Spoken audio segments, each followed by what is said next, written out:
जलेबी भाई। देख साला मौसवा के निकलल बा कहबर से सज धज के। अरे बाप।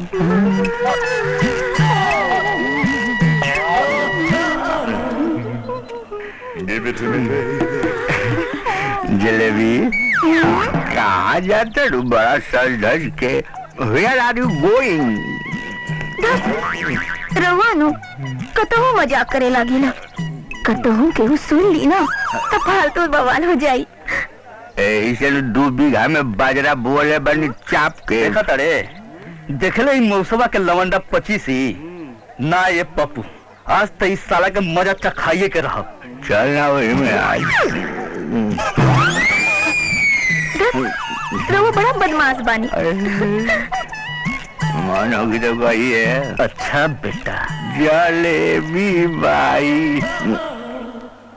अरे चागल भाग हमार रुपया मिलल 1000। तोरे खातिर बेचवले बानी बाजार। जय लक्ष्मी। आओ आओ। अरे रुक रुक आई है लक्ष्मी माता।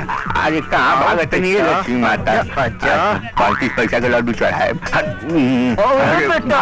भागी मत हमरा बगल में आ जाए। अरे रुक लक्ष्मी माता। अरे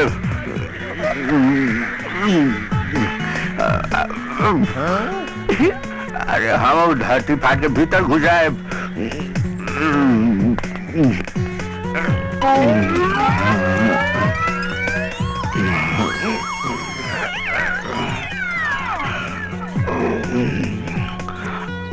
ऐसे ना पकड़ी हम कहने जाए। गाला धन पर जय नाग देवता और बाबू प्रभु। अरे बाबू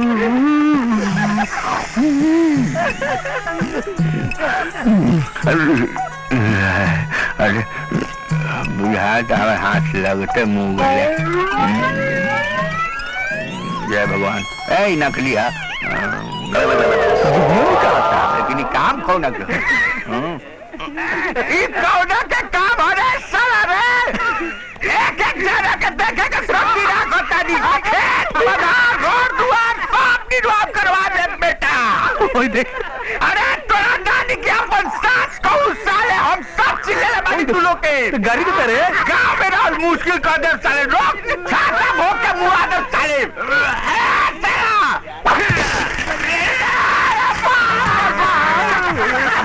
तो सावा पगला ले। अब तो आओगे जोर साले। रेला फोन दे सालों को। भाग ले। मुंह में कोई साला रे। भागिए दादा भाग भाई रुको रुको रुको। आज होता था कहाँ भैया रे इतना आफत का बात है। आज मौसम पगला एकदम भाई।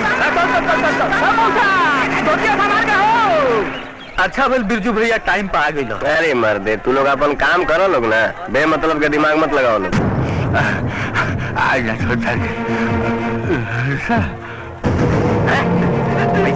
दे तो नहीं मिल जाओ साले। लिया लिया। ये बड़ा ताजा बजाता रे बलिया एकदम गरम बा।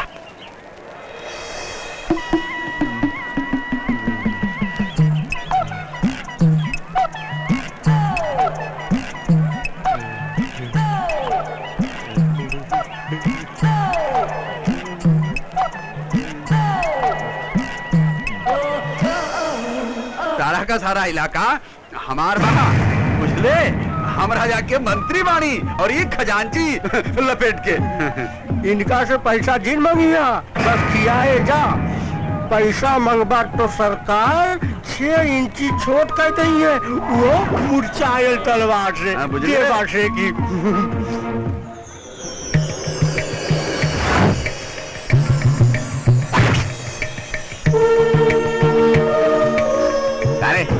देखा था उन्हें पैसा निकाल। अरे सुना सुना सुना। अरे मजबूती में बेमिसाल और चले सालों साल। अरे भाई इस जमाने में घर की कोनो गारंटी नहीं है कि कब टपक जाए और पैसा के भी का गारंटी बा कि कब खर्च जाए। और भाई लोगन आज के जमाने में तो कोनो बीवी के भी गारंटी नहीं है कि कब साथ छोड़ के भाग जाएं। और जेवर की भी कोनो गारंटी नहीं खे भाई कि कब लुटा जाएं।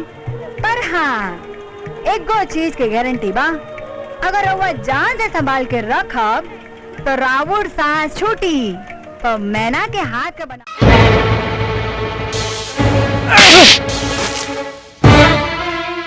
आज 5 साल से हम ऐसे ताड़ी पियतानी, हमरा से पैसा मांगे के क्यों के हिम्मत नहीं खे। तोर इतना हिम्मत, कपड़ा के चिल्लर, तू हमरा से पैसा मांगता रे? तू हमरा से पैसा लेबे? ले पैसा मार। हट तोरी बहन की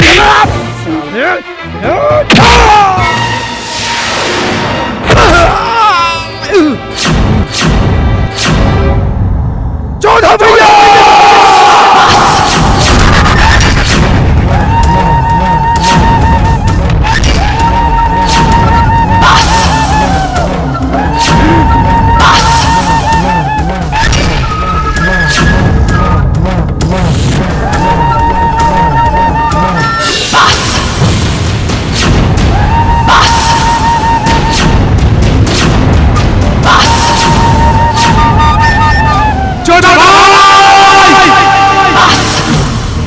तू नहने के का लगल कि हम यहाँ अकेले बानी?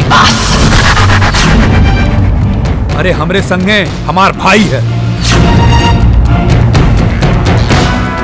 हमरे लगे पहुंचले के पहले तू नहने के सबसे पहले हमरे भाई के खून करेगा पड़ी।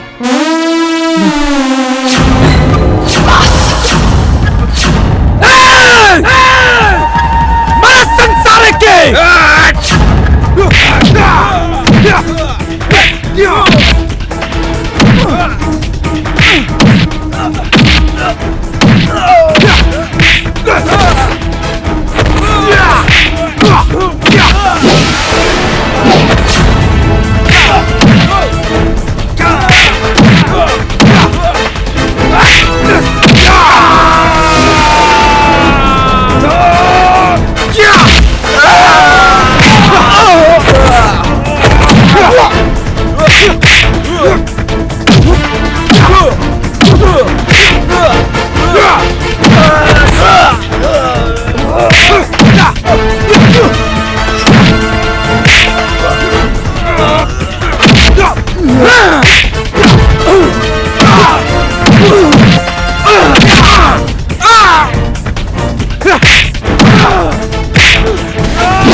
दोनों का इलाज करो, सब स्टाइल निकाल दे। भाग साला, नहीं तो ये बोतल है ना पिछवाड़े में घुसेड़ दे। भाग। आए और बोतल लाओ, साला पूरा नशा उतर गई। किसनवा, अरे किसनवा हमारे प्रणाम करिया बाबा। खुश रहो खुश रहो खुश रहो, जियत रहा बच्चा। किसनवा के देखले बड़े? हाँ, उटोला के पासीखाना में बा। पासीखाना में? हाँ। किसनवा? हाँ। अच्छा ठीक बा, प्रणाम बाबा। जियो जियो जियो।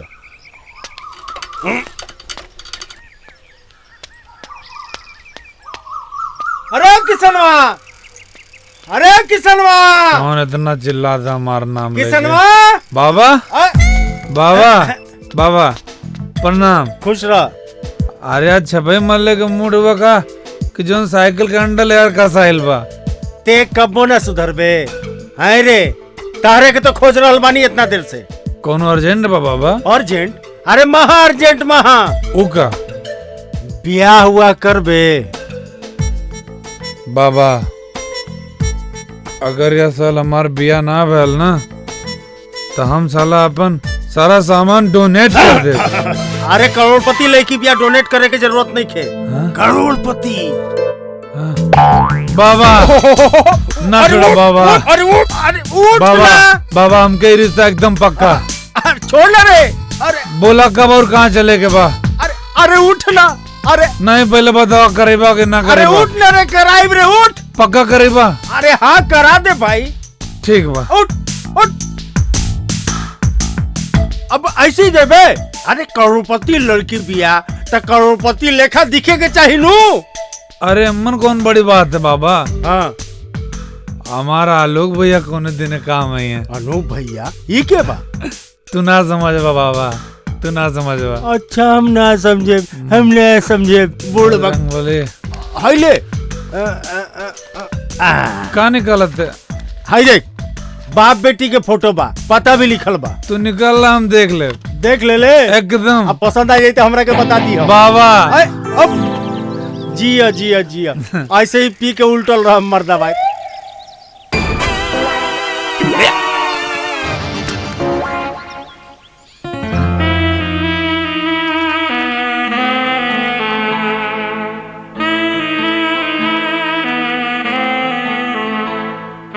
फटीचर से फटीचर नहीं कमाए सो ओका रिश्ता लेके जाई साला किया जाई।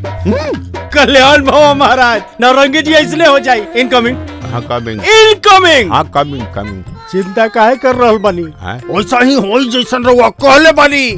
जाई पकड़ दू जाई। पंडित जी, पंडित जी अरे जय हो कल्याण भव। हमरा पापा ने आशीर्वाद बनौले रही। बाबा प्रणाम। अरे जा बेटा जा, तारो कल्याण हो जाए। आशीर्वाद दी ना। और दी ना ना जय हो जय हो जय हो। करिया पाड़े के करिया के कसम, मतलब खातिर बसल घर में आग लगावे करिया पाड़े और पैसा खातिर कुकरों के भी ब्याह करावे करिया पाड़े।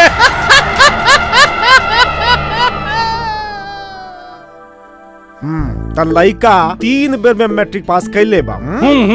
ओकर बाप चरवाहा स्कूल के चपरासी ह। ओकर बाप महतारी 2-3 साल में मर जइहन सन। हाँ हाँ त लइका के 2 खंड के मकान बा जौना में हमार बेटी राज करी। जी जी जी।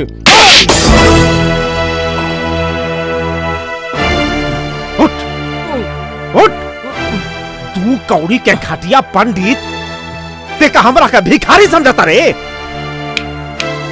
जल्दी से जल्दी एहिजा से चल निकल निकल जो ना ते अभी खाली हाथ उठावले बानी। एकरा बात तो ससुर तोहरा के लाते लाते मार के मुआ दे। निकल भाग सरवा।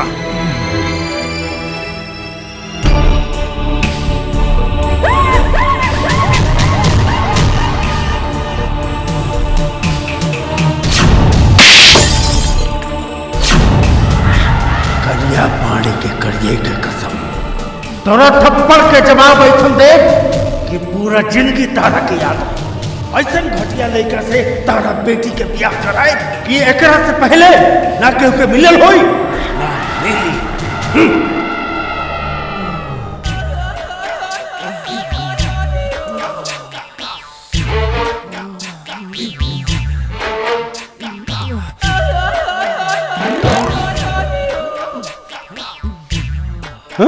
अरे गोपिया पेड़ पर चढ़ के का करता?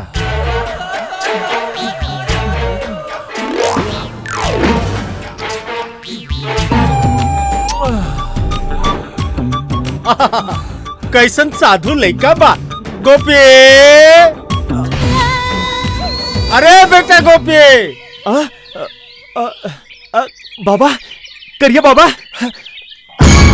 बाबा बाबा करिए बाबा। बाबा हमरा के बचा ली बाबा, हमरा के बचा ली। अरे बाबा। छोड़ लो रे, पैजामा लो खुल जाए। बाबा रवा तो देश दुनिया घुमाता नहीं का हमरा खातिर एको गो लड़की नहीं के मिलत। बाबा हमरा ब्याह करा दी बाबा, हमरा ब्याह करा दी बाबा। पैजामा वाले खुल जाए रे, इज्जत की लाभ हो जाए। रवा के इज्जत के पड़े बा, हमरा जान जाता ओकरा के देखिया। बाबा अब मेहरारू बिना रतिया नहीं खे कटत बाबा। हमरा ब्याह करा दी बाबा, हमरा ब्याह करा दी बाबा। बाबा वो लड़की ना चाहे शादीशुदा हो, चाहे विधवा हो, चाहे बिना आंख वाली हो, चाहे बिना दांत वाली हो, चाहे बिना ओकर बिना काम। अरे हम जाना तानी बेटा कि तोहर गदराई जवानी के टाइम ओवर हो गई। हाँ, तहरा पर प्यार के बरसात हुई बेटा, बुझाई? बुझा गई। एकदम माल मिली टला का बाबा बाबा एकरा के पहले कि हमार टावर के फेल हो जा पावर, हमार ब्याह करा दी बाबा, हमार गेट जुड़ाव करा दी बाबा। गेट जुड़ाव भी करा दे और सिंदूरदान भी करा दे, तोहरा खातिर सुहाग रात की व्यवस्था भी करा दे। लेकिन ओकरा पहले तोहरा एगो काम करे के पड़ी। का काम बाबा? अब एगो काम हम 1000 गो काम करब। हम लंगोट धोइब, हम जब रउआ पैखाना फिर जाइब, हम पीछे पीछे लोटा लेके आए। अरे और जब पैखाना कर लेब ना तो हम तोहार कुकुर वो काम हम खुद कर ले, तारा करे के जरूरत नहीं है। हाँ सब काम करी। रुक रे, अरे रुक न रे। हाय देख कैसन बिया? अरे चला चल रे। काल बरगद के पेड़ के नीचे 12 बजे आ जाई। ये आवत है का? अरे वो आई चाहे ना आई रे बुड़बक, तू आ 12 बजे पक्का। काहो बुझाता एकदम फ्रेश माल बाड़ू, अभी तक उद्घाटन नहीं के भइल का? हम आवतानी रानी, हम आवतानी। बेटा आज तहार वैवाहिक जीवन के प्रथम अध्याय शुरू करे जा रहल बानी। प्रथम अध्याय? लेकिन ये महाराज हमरा के पहले ई बताई कि कितना अध्याय के बाद हमरा के प्रसादी भेटाई। अरे भेटाई बेटा, भेटाई भेटाई, लेकिन तनी सब्र तो कर। देख ई उहे जगह है जहाँ से तार सुहाग रात के तैयारी शुरू हुई। सुहाग रात के? ई रोड में? ए महाराज हम ई रोड में सुहाग रात मनाई, अच्छा लगे आप लोगन के? अरे ना रे गधा, कहतानी ई उहे जगह है जहाँ मुंगेरी लाल और नौरंगी लाल के गधा भिड़ंत होई। गधा भिड़ंत? देखा तानी। देख देख देख देख देख देख देख ओकरा ध्यान से देख। हटाओ गाड़ी अपन, साइड हो जा ना तो गोली चल जाई। अच्छा से पहचान ले ओकरा के। पहचान ली। गोली से केकरा डरावता रे? हैं? एहिजा से पहले हमार गाड़ी निकली। निकाल के दिखाओ। पहचान ले ले। पहचान ली। निकाल के दिखाओ। आज ऐसे जिंदा गाड़ ना देनी तो हमरो नाम नौरंगी ना। मालिक गाड़ी के गाड़ी पर चढ़ा दो। चुप साला गोचू। हटाओ गाड़ी अपन। रे बढ़ाओ गाड़ी, एक लाश पर से हमार गाड़ी गुजरी। बैठ गोचुआ। हाँ हम देखा तारी के लाश के ऊपर से जाए। चल गाड़ी बढ़ाओ, गाड़ी बढ़ाओ साला हमार गाड़ी ना। पहचान ले। हाँ पहचान ले ली। अब तारा ऊपर बा कि कितना जल्दी सुहाग रात के तैयारी करबे। अरे पंडित जी अब देखी गोपी के फार्मूला नंबर 420। लीजा अब साक्षात नारद मुखी लटकल काया कुंठित वर्ण के दर्शन करी जा। इहे के हैं पंडित लोटा तिवारी।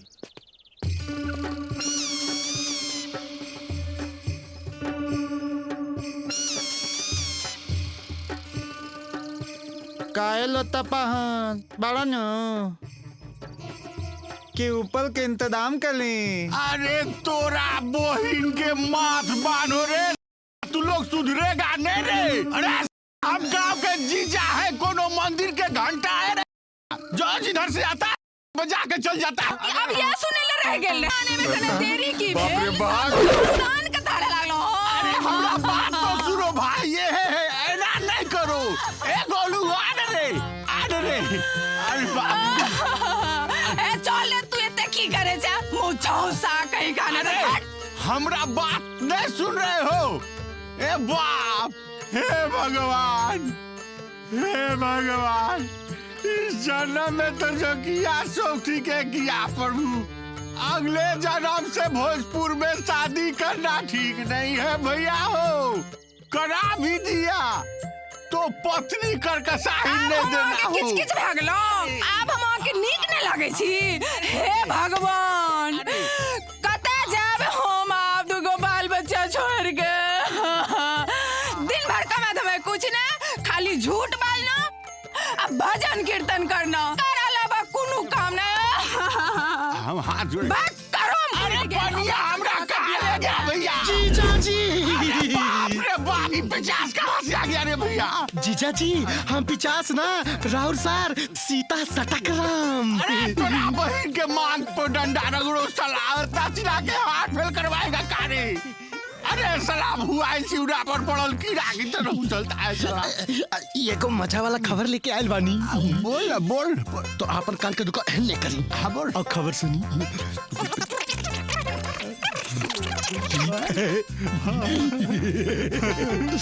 फायदा उठाए वाला मुफ्तखोरन के भी एहिजा कमी नहीं।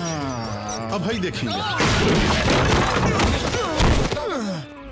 हमन गांव के एक्स्ट्रा उत्पादन नाम है पचलत्ती। नाम के मुताबिक इनकर कर्म भी बा मस्तीखोरी के बेताज बादशाह। जब तक दिन भर में 5 जगह लात खाना ले तब तक इनकर दिन शुभ ना होला। मुफ्तखोर के टोली के मुखिया अब आगे के हाल खुदे अपना आंखी देख लीजिए। उठाएगा रे ढालेगा कौन? अरे मुंह कौन तेला बाप साफ करेगा?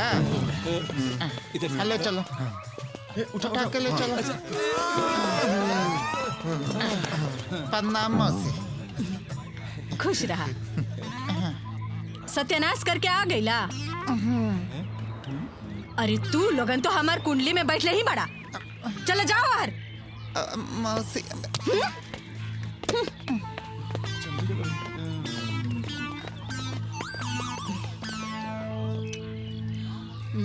कलुआ ए कलुआ।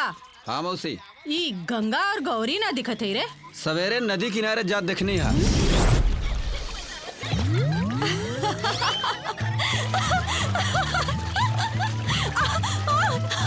अरे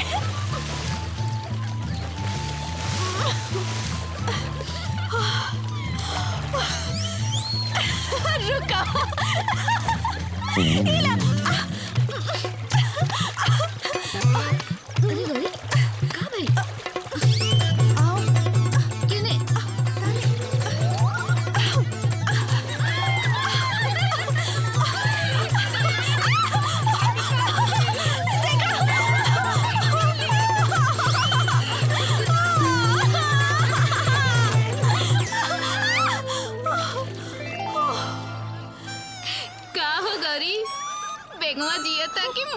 चुप करा। एक तो हमार जान जा रहा बा और तोरा के मजाक सोचता। रुका अभी मजा चखावा तानी।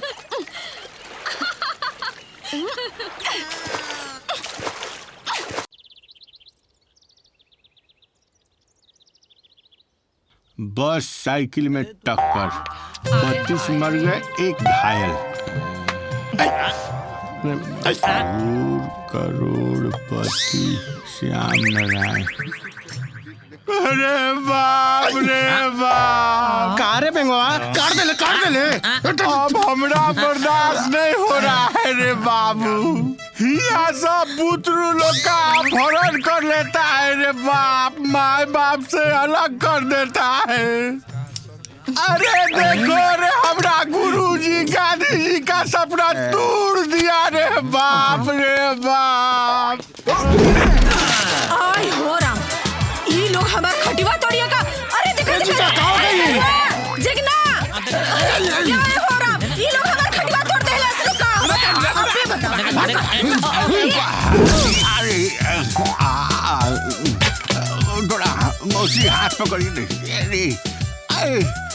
अरे अरे देखिए नहीं ये देखिए। ए मौसी हाई देख चप्पलवा में पिन लगा के रख ले बानी। और तिन ना कोच के मुआ ये देतिन। काले देर लाइट मर के है तो मरते हो ने। हाय देख ई देख अगर तुंगा देती ना तो बिना टिकटे परलोक पहुंच जाते हैं। अपन मुंह के पतीना पोतला। अरे बाप रे कितना सामान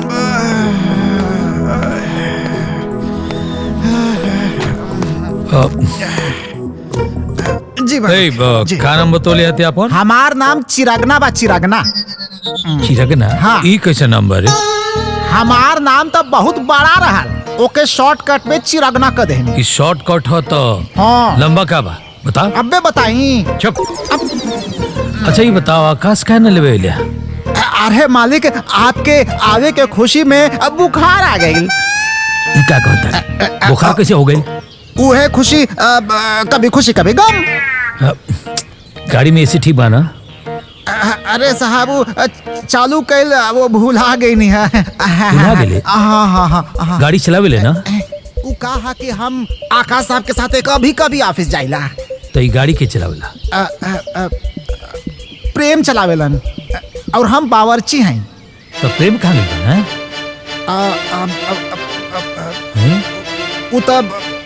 उतर घरे बाड़न साहब। कहे के मतलब प्रेम साहब के साथे गए हमन। अभी तो तू कहत रहा कि उनका बुखार आइल बा, तो फिर ऑफिस कैसे गई बा?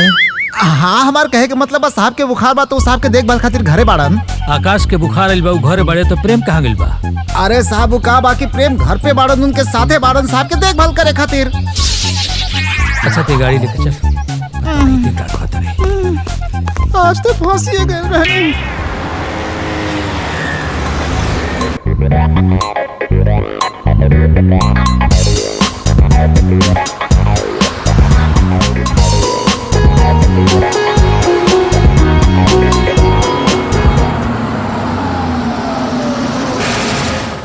जाके दरवाजा खुला। जी मालिक खोला थे।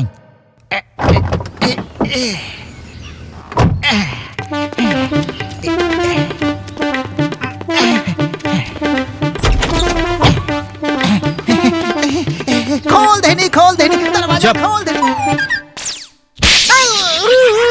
गाड़ी के दरवाजा खोले के कहनी है, घर के ना। जा सामान लेके आओ। बुढ़ौती में इतना गर्मी तो जवानी में का रहल होई। क्या बोल रहे हरे? ना मालिक कुछ ना, अब जाता नहीं मालिक, जाता नहीं। अंकल को बहू चाहिए, बच्चा चाहिए, कहाँ से लाके दूं? बहू रट लगाए रखे। हे भगवान। अरे रुक। अरे साहब जब आप आइए गए हवा तो एक काम करा, बैग लेके चला, हम दूसरा लेके आवत नहीं। तू क्या समझा मैं यहाँ सामान लेने आया हूँ? तब कहे आइला? अंकल बहू से मिलना चाहते हैं। तब मिलवा दा, ओमे हमके का दिक्कत बा? क्या मिलवा दूं? तू पागल तो नहीं हो गया है? कहाँ से मिलवा दूं? अंकल के सामने बहू पहुँच जाए। क्या बोला तू? कहाँ से आएगी बहू? अब तक प्रेम बहू के तैयार कर देले होई, तू चिंता मत करा, हम बानी ना। प्रेम कैसे, कहाँ से? अब तक प्रेम बहू के तैयार कर देले होई, तू टेंशन मत ला, वो सब हम पे छोड़ा। भूतों ने गांव को लूटा। भूत कैसे गांव लूट सकता?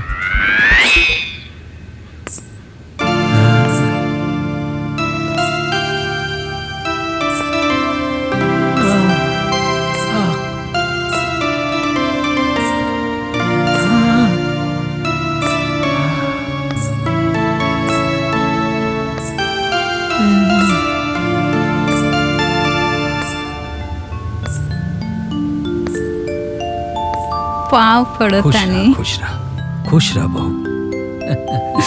बताओ इतना मॉडर्न जमाना में इतना संस्कारी बहू।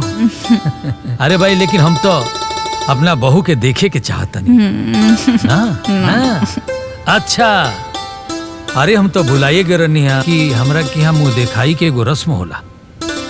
अब ये ला। अरे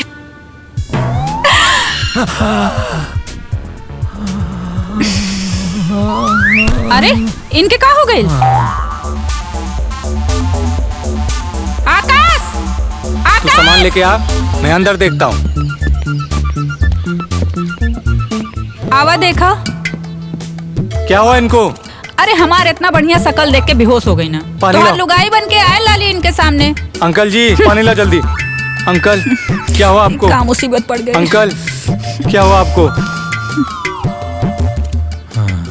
अंकल ठीक हो आप? अरे तोरा ये खंडहर मिलल है बियाह करे खातिर? का करे आइले? का हो गए?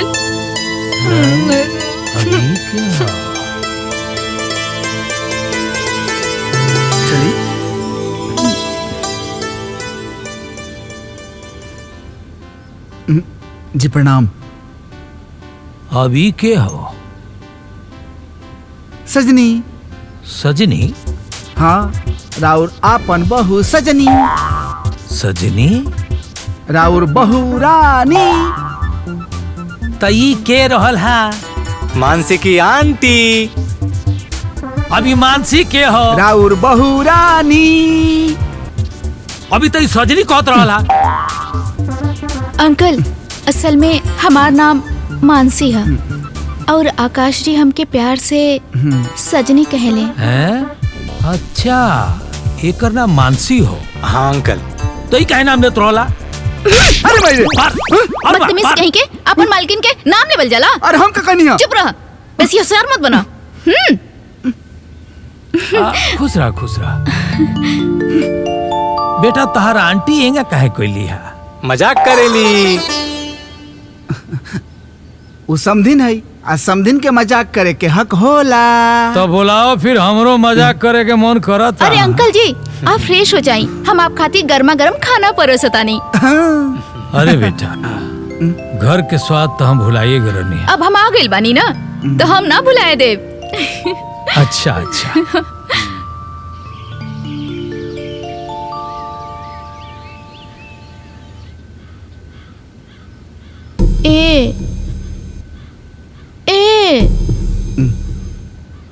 ए जी तनी सुनी ना, ई मुकाहे फुलौले बानी। ढेर चोना मत रे, तोरा माइक इतना जोर से काय मर ले रे? सिचुएशन हम एक्टिंग करत रहनी ना, तो रियल होए के चाहिए ना। सिचुएशन एक्टिंग में रियलिटी होके के चाहिए ना। तो रियल में स्वागत मनमु का? वो सिचुएशन आई का? तो देखल जाई। का?